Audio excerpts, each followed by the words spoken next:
Hello, and welcome to the Independent Dealer Podcast today with your hosts, Luke Godwin and Jeff Watson. We are going to talk about Luke's top 5 tips for car lot security. Right, Luke?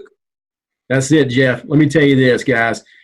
If you haven't yet had a problem with security in your dealership, on the lot at your dealership, or in the cash department at your dealership, you're going to. Let's get prepared. Oh, that's sad. That's scary. All right, let's get into it.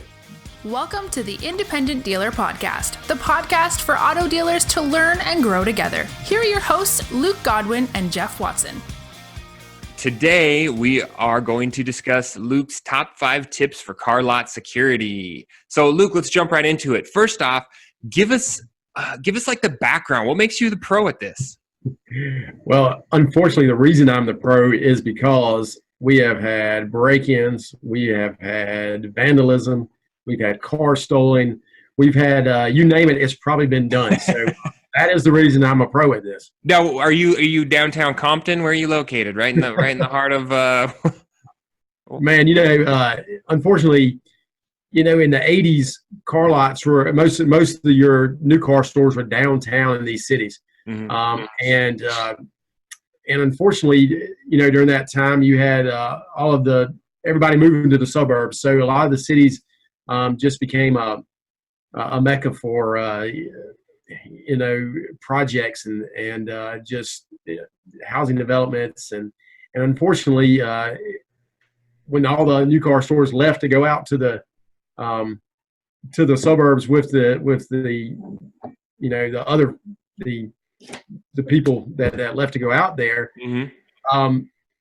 I had to stay where we are, and I love my neighborhood. I love being downtown, but unfortunately, it's not the best part of town. Now we're a mile and a half from a really nice part of town, but that's where we are. Okay.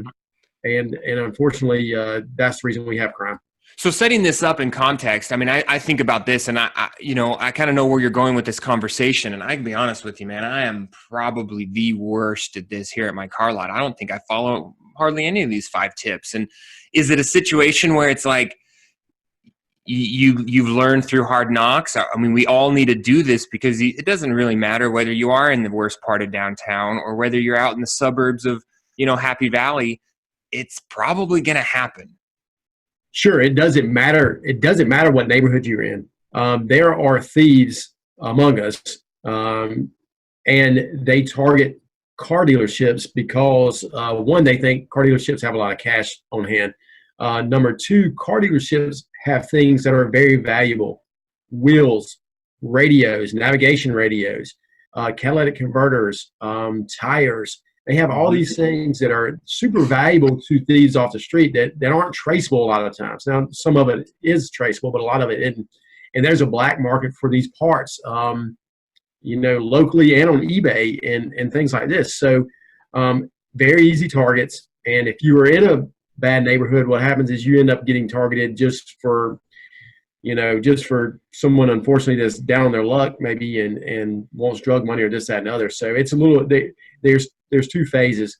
One, there's just your petty thief, and then there's one that's professional. So you got to be on top of it. Yeah, I think either way, there's people that are going to do it out of a crime of opportunity because it's close by their neighborhood and they can just jet down and target your dealership. And there's other people who will put something together and they'll drive out to the suburbs because they know it's a soft target. And we've all seen the videos of dealerships having 20 cars all up on blocks, or like catalytic converters all cut out of underneath the cars, brand new vehicles, from franchise stores. So, all right, Luke, let's get into it. Let's go through each one of these 5 points and give us a little bit of detail on what you're thinking here. So what's your first one?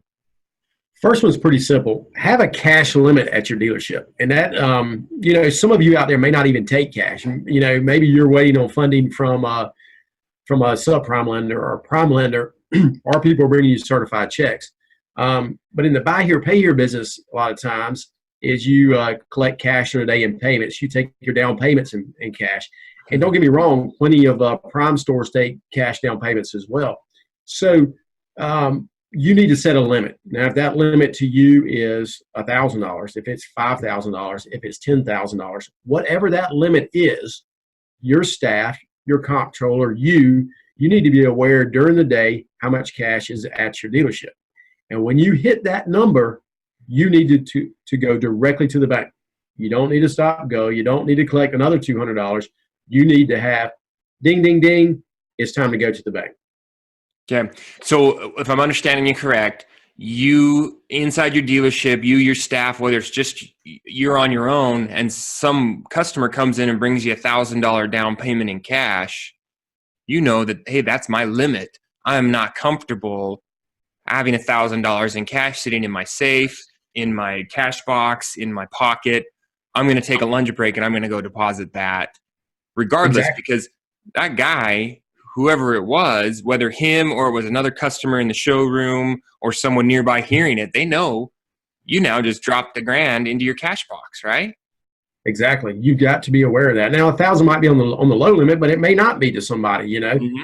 So you just need to set a limit that you are comfortable with. And when you hit that limit, deposit the money. Okay. So that leads us into number 2. Number 2 is a hard lesson to learn. And no matter if you have a safe or not, you never leave cash in your dealership at night. Always have a night deposit at your local bank that you do business with. They'll give you a key. They'll give you the bags. To make that deposit, make it at a certain time during the day. Make it again at night. No matter what, get the money out of your dealership and get the money. You don't need it at your house either, guys. Yeah. You need it in the bank. And don't leave it in your car overnight. And definitely not in your car. Yeah. So when we talk about that and we say, okay, well, I'm sure a lot of us probably do keep cash in our dealership overnight. You have petty cash, you have, maybe a deposit that came in late at night or some payments that you received. Is there a way for us to say, hey, maybe there's a limit? Is it just personal? Hey, what are you comfortable losing? What are you comfortable if you got broken into and they tore open your safe that you think is secure or your cash box? Is it 500? Is it 5,000? Sure. And we have, don't get me wrong, we keep change here. But that's it at night. And that change is hidden. It's not in a safe. It's not in a change drawer. Not like that. It's, there's a place for it. And I think it's $200, so I'm willing to lose $200, right?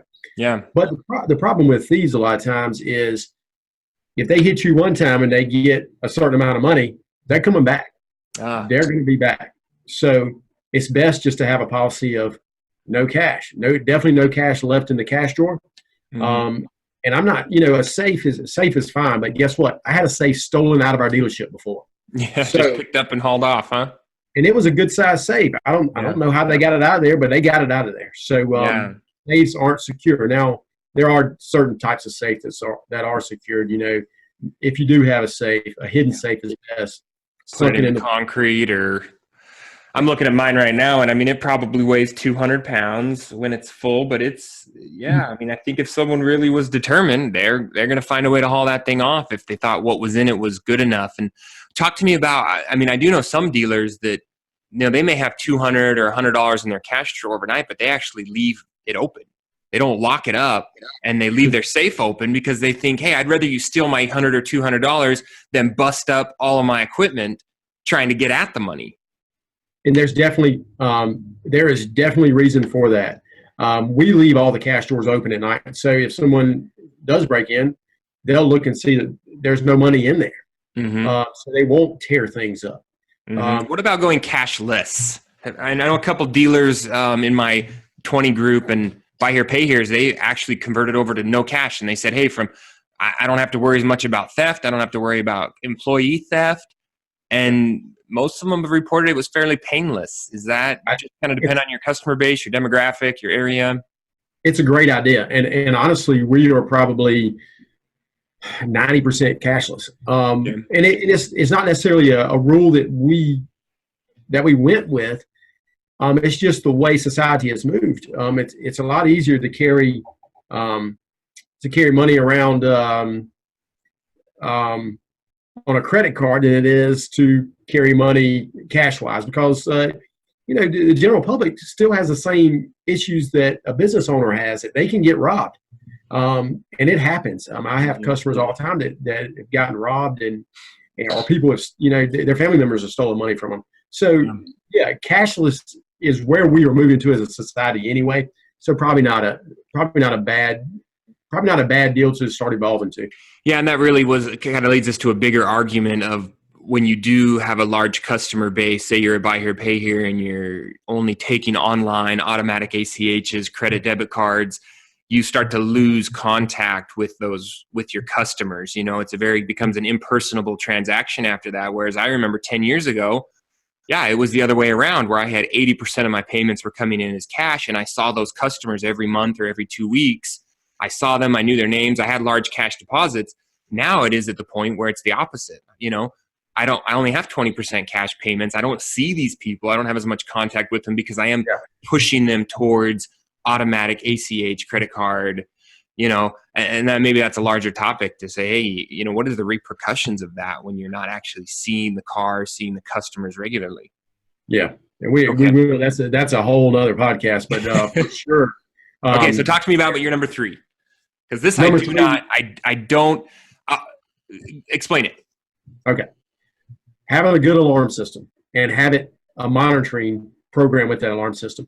It's great to have your alarm going off, but a lot of times thieves don't care. They'll keep rummaging through everything because if you aren't in the best neighborhood, neighbors aren't necessarily concerned about an alarm going off.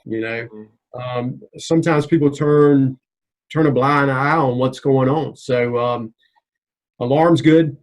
Alarm with monitoring system is way better because police response time is typically, anywhere from 2 minutes to 10 minutes. So it really will help if something does go wrong. And also, for that fact, you have panic buttons in your office.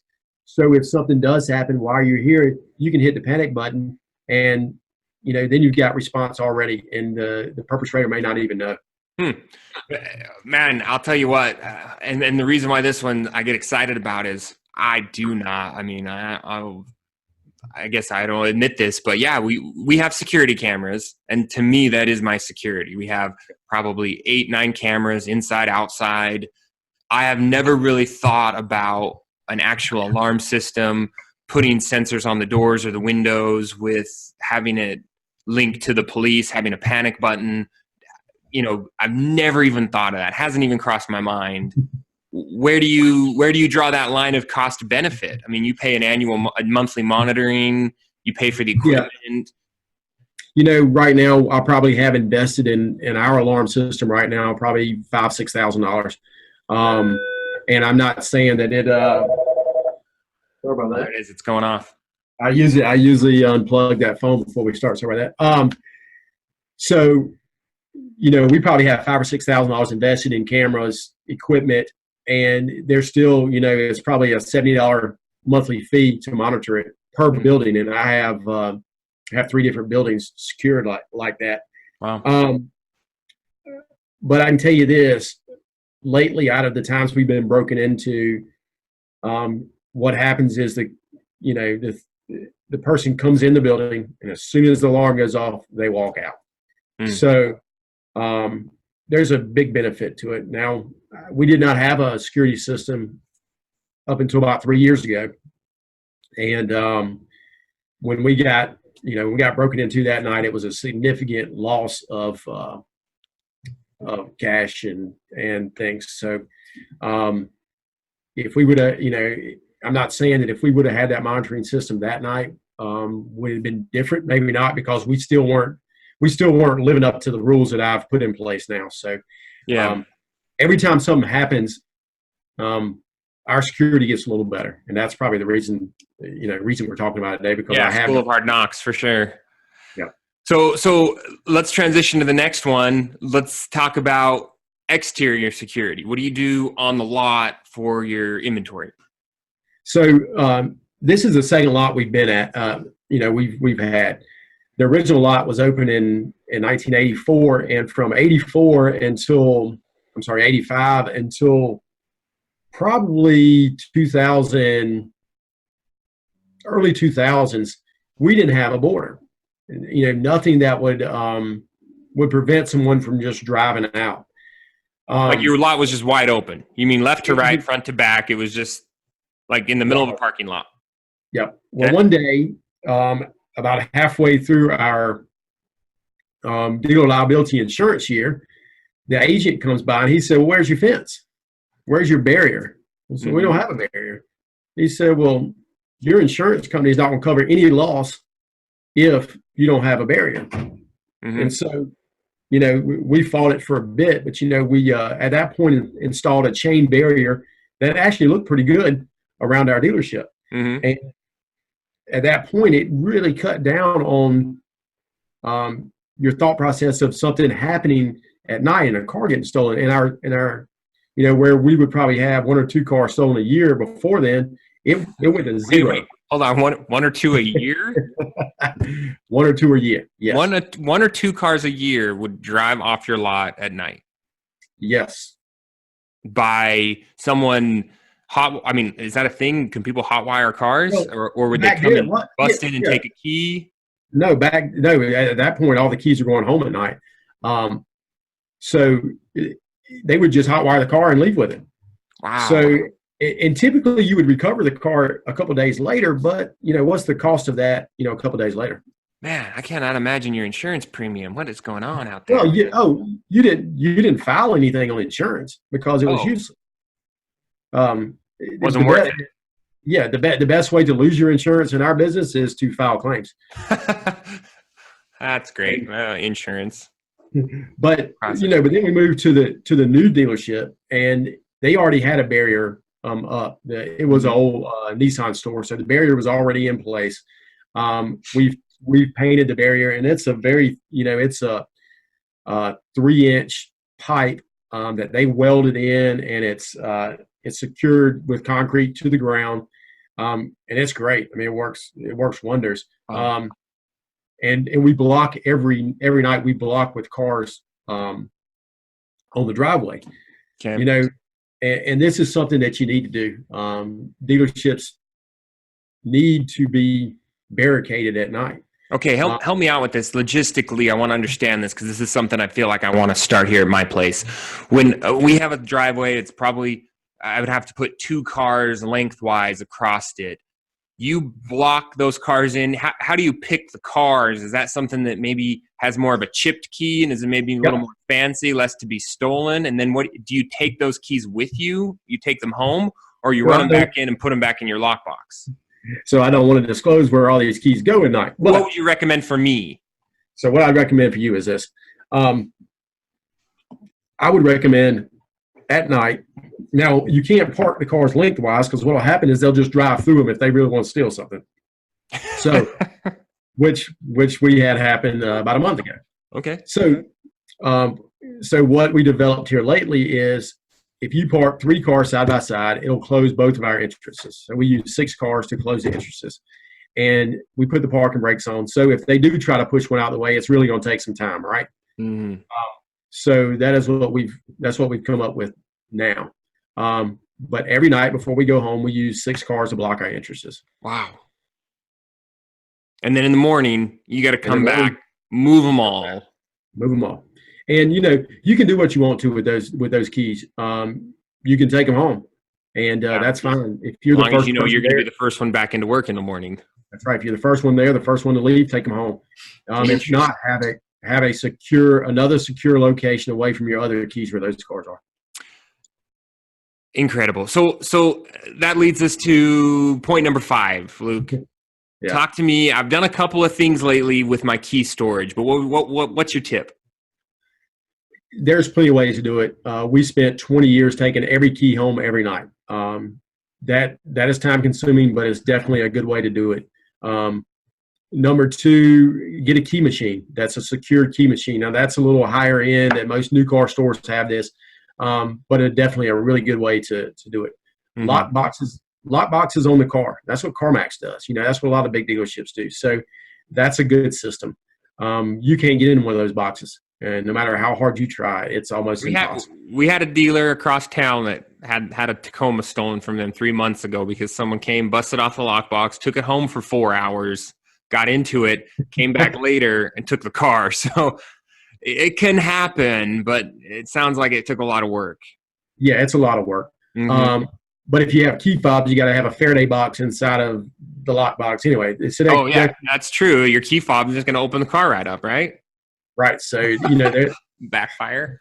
yeah, then you've got more logistical nightmares. What I suggest is either a key machine or a secure room where only keys are left. And that secure So, room should have a metal door with a metal frame, a thick metal door or a thick wooden door with the metal frame, and have a very secure lock that only certain people have the code or a key to. okay. So we use, I don't know if you've seen the GE lock boxes. They're like little metal lock boxes, and they've got like 8 little push buttons, and you push the button and you turn the little lever and it opens it up. And that's what I've used for all of my keys. When you say a key system, are you talking about, the real fancy, like secure boxes where you punch in a code or you enter you put your key in and that allows you to take one key out? I mean, is it key management or key security, or do you want both? That's both there. New car stores have key security and key management because you have so many cars in stock. If you have 100 cars in stock, 200 cars in stock, then you probably need that management as well. So you would probably invest in something like that. One thing I've just switched doing a couple of months ago as well is we now zip tie all the keys to the key fob and the tag. Yep. Because I've heard of stories where people will come in and, want to look at a car, quote unquote, and they'll swap the key out, your key for their key, and you won't know it because they never drove the car. You don't start it. And now all of a sudden they've got your chip programmed key and you've got a fake sitting on your key ring. That definitely happens. And even had customers go on test drives and have another key made during a test drive. So, yeah, some of these ones that aren't chipped, that's super easy just to stop into any old store, Lowe's, and get a key made, Yes, sir. Yep. So that is definitely a good idea to do. Yeah, that's real interesting, which I guess comes back also. I think for those of us that are buy here, pay here, one of our policies is every car gets, we do use GPSs.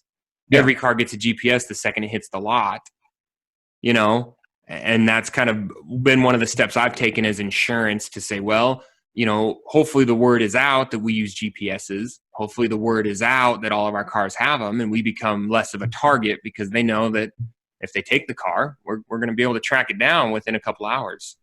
That's definitely a great thing to do. We do that as well. Unfortunately, we had somebody on test drive about 4 months ago that decided they knew where the GPS. They ripped the GPS off within 15 minutes and of the start of the test drive.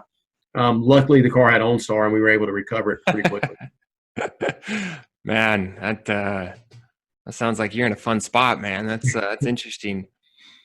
I think, and honestly, I think most major, and we're not necessarily a major metropolitan area, but we're pretty big city. I think there's just that happens. I just think it's crime in general. So I just think that's the reason you need to be prepared. Yeah.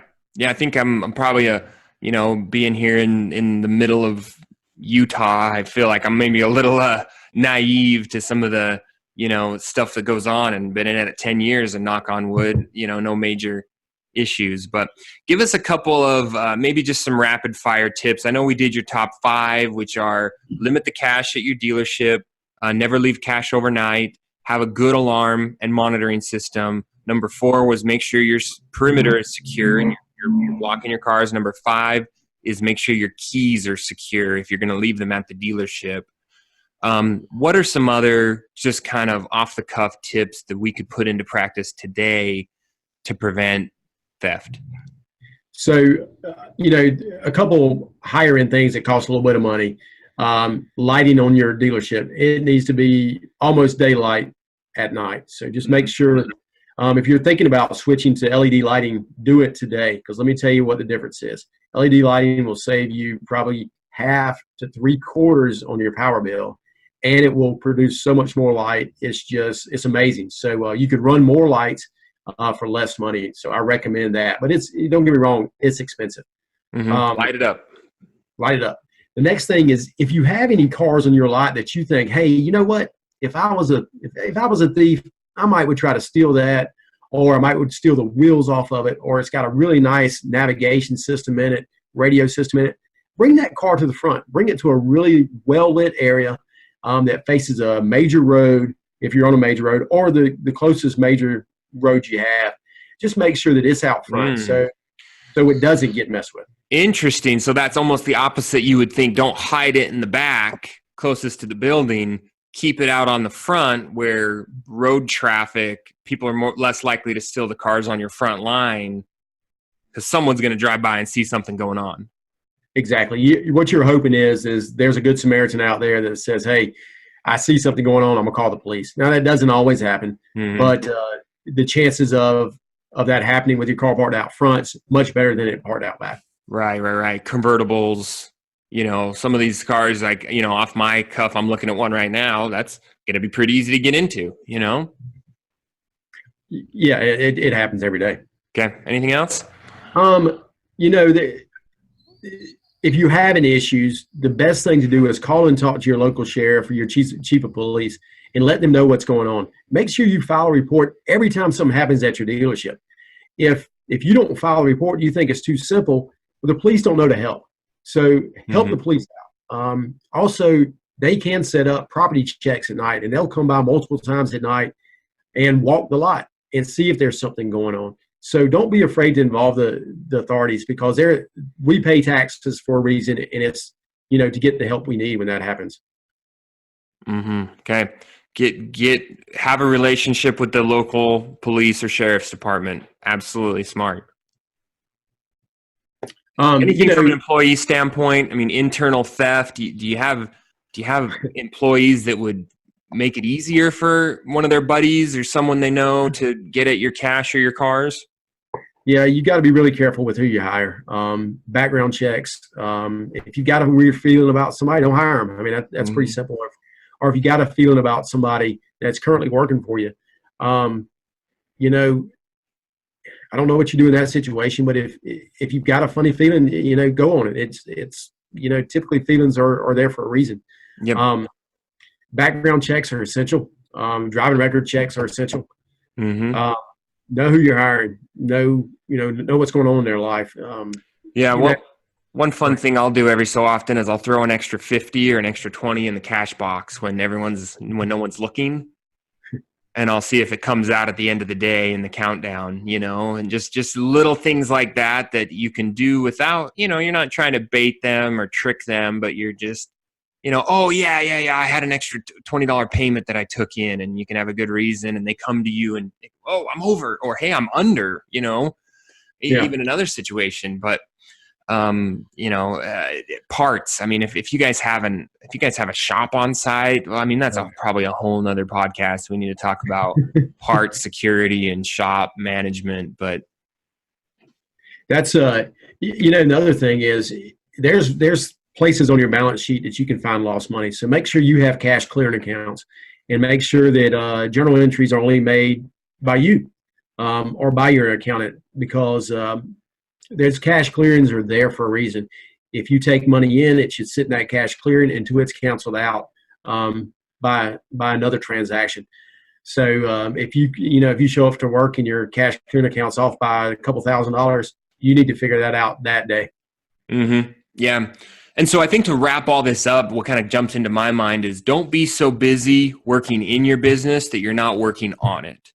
We're all guilty of it, buddy. We're all busy, and we're so busy just churning and burning. Hey, that's just the way it's always been. And yeah, a couple keys got thrown on the counter tonight, and someone didn't lock up the box. Someone didn't walk the lot and check all the doors. This gate didn't get closed. This light's out, and I haven't got around to fixing it. Hey, I don't have a cash clearing account. I don't have a secure safe. I mean, just take a break, take a day off, work on your lot security, spend a couple of bucks, an ounce of prevention. Any other words of wisdom you can leave us with today, Luke? Man, that's perfect, Jeff. I think we covered it. All right. Thanks a lot, everybody. We'll see you next week. See you guys.